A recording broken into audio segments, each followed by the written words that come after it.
Last কবে যে আমরা বাইকে করে বা স্কুটি করে বেরিয়েছিলাম মনে নেই। বাবু হওয়ার আগে যে সেই বন্ধ হয়েছে, তারপরে আর যাওয়া বেরানোই তো হয়নি। আর এতদিন তো একদমই বেরানো পড়তো না, যেহেতু ও ব্রেস্ট ফিডিং করতো। তো এখন ও বাইরের তোলা যেহেতু ধরেছে, তো সেই জন্য ভাবলাম একটু বেরাই, কিছু দরকারও রয়েছে। সেই জন্য ওকে খাইয়ে মামুনির কাছে রেখে আমরা একটু দুজনে বেরিয়ে পড়েছিলাম কালকে। কিছু কেনাকাটার ছিল। আর ওর ছুটি নেই, ওকে দেখে মনে হচ্ছে বাড়িতে রয়েছে নামেই। সারাদিন অফিসের কাজ করেই যাচ্ছে। তার মধ্যে কালকে ছিল 31 মার্চ।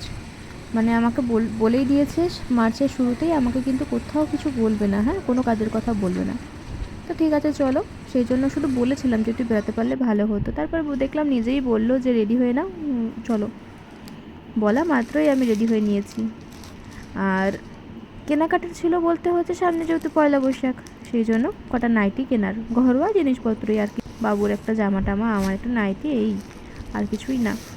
আর সত্যি বলতে বেরানোও তো হয় না একদম। এইসব কেনাকাটা চক্করে একটু ঘুরে আসা যাবে, সবসময় ঘরের মধ্যে থাকতেও ভালো লাগে না। আমি তো একদম ঘরকুনো নই, সবসময় ঘরে থাকতে থাকতে ভালো লাগে না। আমার নিজের জন্য এই দুটো নাইটি কিনলাম, পয়লা বৈশাখের পর একটা পরবো আর একটা হচ্ছে নীল ষষ্ঠীতে। এবার তো প্রথম নীল ষষ্ঠী, কিন্তু দেখলাম দুটো কালার প্রায় এক হয়ে গেছে। এটাও প্রায় রানী, এটা পুরো রানীর ওপরেই প্রিন্ট আছে। আর এইটা হচ্ছে তুতে আর রানী দুটো একসাথে। দেখলাম শেষমেশ দুটোই প্রায় একই কালার হয়ে গেছে। তো ঠিক আছে, নতুন পড়া নিয়ে কথা।